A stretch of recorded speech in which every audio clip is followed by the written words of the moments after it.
Alright, so I know it's been a while since I made a video about the astrological ascendants. Since this is the last one, I wanted to take my time with it, and also I've been working on new theories and stuff to make videos on in the future, and I've been working on writing a book, so it, the delays have been worthwhile, I promise. So here I am in nature. Finally, the first video I didn't shoot in my living room, sitting on a fallen log over a river, because the last ascendant I'm going to do is the Pisces Ascendant. So the Pisces Ascendant is the last ascendant, and therefore is, well, not necessarily tricky because it's the last, but we'll get into it. So what is the ascendant in astrology? The ascendant is the sign that was rising in the eastern horizon on the day of your birth, and the time of your birth, the precise time. So this is why it's very important to get the time of your birth chart calculation correct when you input it or calculate it manually or whatever you do, because if you don't get the time right, you don't get the degree of the eastern horizon right, and if you don't get it within 3 degrees, your chart will change. Whether dramatically or not so dramatically, it will still be different qualitatively. Really, down to the degree is the most important when you get into the most detailed parts of it, but here we are. So for those of you who haven't seen the other videos on this channel, the ascendant it represents the first house, and there are 12 houses, just like there are 12 signs, and each house usually corresponds to a sign. There are situations where the houses will correspond to, like, two signs will be the same house, but they'll still be very different. But I'll get into that later. So for now, just think that each house corresponds to one sign. And the first house will correspond to Aries, and will deal with Aries type things. The second house will correspond to Taurus, and deal with Taurus type things, etc., all the way to the 12th house, which will correspond to Pisces type things. Now, depending on what your ascendant is, let's say Pisces is your ascendant, that means Aries is going to be your second house, and Taurus is going to be your third house, and Gemini is going to be your fourth house, etc. So, it will shift the entire spectrum of your life, as to where, like, Pisces will be your first house, or any other sign will be your first house. So, without further ado, let's get into it. What is the Pisces Ascendant? So the Pisces Ascendant is a mutable water sign, so that gives you the first inclination as to how these people are in their persona, in their way of looking and thinking about the world. So the water represents emotions, mutability represents scattered thinking and ideas and philosophy. So these people are the emotional philosophers, the intuitive thinkers. Now, this sign's opposite is Virgo, and if you watch my video on Virgo Ascendant or Virgo Sun, you will know that the sign of Virgo is mutable earth, and it deals with facts and sort of like hard evidence and the judgment of information. It's a very critical sign. Now, these people are like the opposite of that. So these people, they seek to dissolve belief systems, dissolve facts, question modes of being, make people question their entire existence, and because of that, Pisces rules the intuition and it rules the imagination. Now, this sign has two co-rulers to it, just like Scorpio and Aquarius have their co-rulers. This sign only has one co-ruler, though. The main planet that rules this sign is Jupiter, which, if you remember correctly from the Sagittarius video, Sagittarius Ascendant, Jupiter represents your ability to observe and see, not necessarily to think, but just to observe. And it also represents your intellectual higher self, so how others see your intelligence and how others see your ability to speak. So since Jupiter rules the fire sign of Sagittarius, it represents how other people see you, because fire represents vision and how other people see you. So in the same way that Aries represents how people see your body, and Leo represents how other people see your highest aesthetic, your self-expression, Sagittarius, and therefore Jupiter represents how other people see your information and the information that you bring to the group and how it's esteemed by other people. So when you bring the second co-ruler of this Pisces sign, so the first one is Jupiter, your observational capacity and your ability to be a public philosopher and be a preacher. If you bring the second co-ruler in here, Neptune, what you get is so Neptune represents outcasts, it represents addictions, it represents confusion, delusion. I would say it is the dark side of freedom. That would be the best way I could describe it. So being like the dark side of freedom, what does that mean? So freedom has two sides. Like it has the Uranus side, which is the creative freedom, the ability to create like robots and create new ideas and original ideas and be financially free, whereas Neptune is like freedom in the way that a hobo is free or a schizophrenic is free, in that it's incredibly confusing, disorganized place. Neptune represents natural filth, sort of like dirt, mud, grassroots. It represents the chaotic side of nature. It represents floods, water, running water, particularly the ocean. And if you ever watch the movie Life of Pi is actually about the sign of Pisces, down to the main character's name, which is Piscine, but it's about a young boy who gets shipwrecked. Again, that's a sort of flood because the water is coming onto the land of the boat, and he gets put on a lifeboat in the middle of the Pacific Ocean with a tiger, a live tiger. And that kind of sums up the idea of Pisces perfectly. It's about dreams, it's about religious forebodings, it's about water.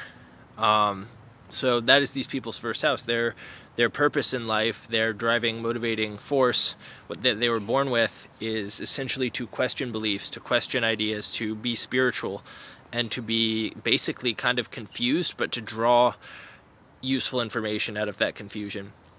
So the people's second house is Aries. So these people, second house represents your things, your possessions, the things you have. And because it's Aries, these people, and Aries is the Mars, the warrior, ruled by Mars. These people have firstly, they tend to pride their physical health and their ability to defend themselves quite highly. They also tend to collect weapons. So you could think of like a samurai who is an incredibly spiritual person, but has like swords and knives and all types of things. I've also seen a lot of Pisces Ascendant people with tattoos or jewelry that is like a sword, like a tattoo of a sword on their leg, or a tattoo of a gun, or something along those lines. They might have like, I knew one girl who was a Pisces Ascendant who always had sword earrings and a knife earrings in. So that can be a thing that they collect, is swords, weapons, that kind of thing. So their third house is Taurus, and Taurus is a very stable sort of sign, and they have a very dualistic way of speaking, in that they kind of know what they believe because they've been through so much, and these people are the philosophers that would rather live it. Whereas Sagittarius people, they will read something in a book and then tell it to you like it's true. Pisces people will generally go out into nature, learn something, and tell you, and because they've actually lived it, they know what they believe. So it's very hard to sway their mind. They're very stubborn in their communication. That being said, their fourth house is Gemini, and fourth house is things that you love and things that you appreciate and that you love to create.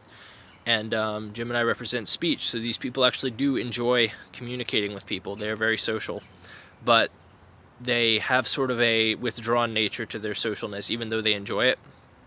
And they will like communicating, but if people are too blunt with them, they will shut down or get very angry. So typically it's more closer to the shutdown. They don't tend to get super angry, but if they have like Mars in the fourth house or something, they can be quite angry if people are stupid and direct with them. Like somebody who's being ignorant or something will really bother them.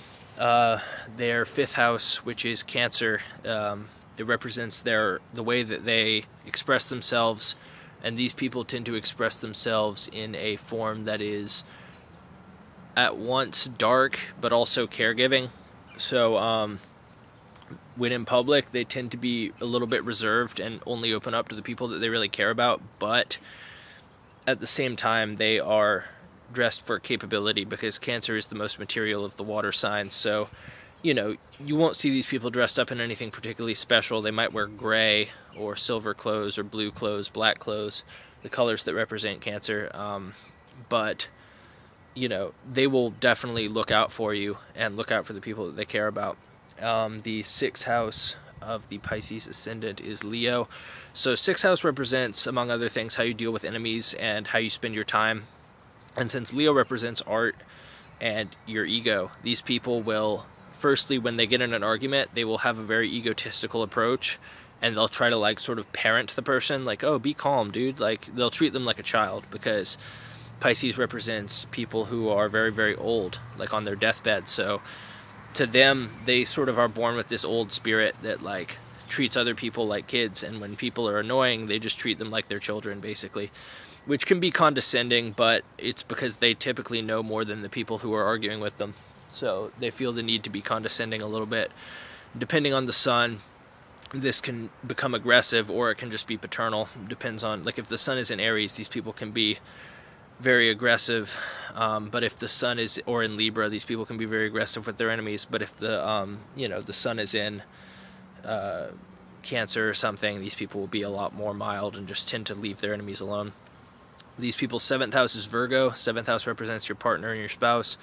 And these people, because they're so disassociated and sort of intuitive and curious, but not very practical, they like people who are more practical and have a better routine for the stability. Most water ascendants tend to marry for stability. Now, depending on where Mercury is, these people can be, you know, that determines the quality of the spouse. So if Mercury is debilitated in Pisces, these people can find a person, it's bright, these people can find a person who is not as practical and is more intuitive like they are, and they will kind of suffer together.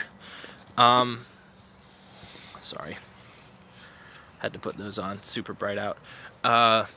The 8th house of these people is Libra, and they tend to commit very hard because of this to their partners, because 8th house is intensity and commitment, and Libra is partnership and marriage. The 9th house of these people is Scorpio, and the commitment that they bring into their relationship shows in the way that they communicate. They are very tactful when they communicate with other people, and they're very tactful when they communicate with their partners in their marriage. And they are very aware of the debts, these psychological and emotional debts, and as well as financial debts that they bring to the marriage, and they tend to be very balanced with their approach to that, very cognizant of these debts, because they are so intense that breakups hurt them pretty badly, so they can obsess over their partner, so they want to be very careful with their speech and not disrupt the other person. So this people's 10th house is oh, and their 9th house also, because it's Scorpio, and Scorpio represents occult knowledge. These people learn a lot of occult secrets in their life and might get into witchcraft. Or Scorpio also rules investment banking, so if they're more pragmatically minded, like if Jupiter's in Capricorn, they can just be like a banker and learn the secrets of money and trade and investments and that kind of thing. But typically you see somebody who's more of like a tantric magician from this perspective. The 10th house of these people is Sagittarius. So 10th house represents delays, and Sagittarius represents belief systems and preaching. So it takes these people some time to learn what they believe, because they're always second guessing facts and systems. And the 11th house represents gains and their network circles and their coworkers. So that's Capricorn for these people, and Capricorn represents delays.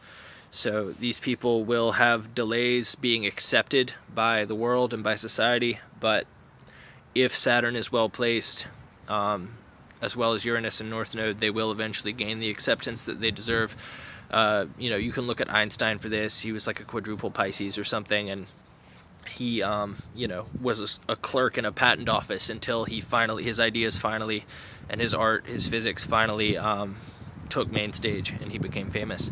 So I'm not going to say every Pisces Ascendant person is going to be famous. You have to look at other things, and you also have to put in the work, but these people do have the potential to be recognized. It just gets delayed in their early life because they're so intuitive and so in their own world, and, you know, interested in parading about in nature and figuring shit out on their own. And then finally, 12th house, Aquarius, and so the 12th house represents spirituality and your fantasies, and Aquarius represents technological advancements and leveraging time and using your time functionally and appropriately, and sort of making the most out of your time. And so these people view the way they work in the world as a spiritual enterprise. They view the bonds between material and spiritual are not there for them, really. So, you know, they look at spirituality very technically, very efficiently, factually, materially, and it can cause confusion with their spirituality, but ultimately they will ultimately find a lot of peace, hopefully, in their life by and again, you have to look at how Saturn is placed here, but yeah, I would say Saturn is a very important planet for the recognition and ultimate peace of these people. But if Saturn is badly placed, you can still achieve some sort of peace and achieve some sort of spirituality and recognition for it, but and fame, but it's going to be harder. So yeah, that was the Pisces Ascendant analysis, and wow, it's really bright out here, so I'm gonna go inside. But I will the next series I make will be the Nakshatra series of the moon through the Nakshatras. And if you want to find out what Nakshatras are, you should watch those videos or go see KRS's channel while I'm making them. But yeah, signing out. I appreciate it, and I will see you when I make the first Nakshatra video. See you later.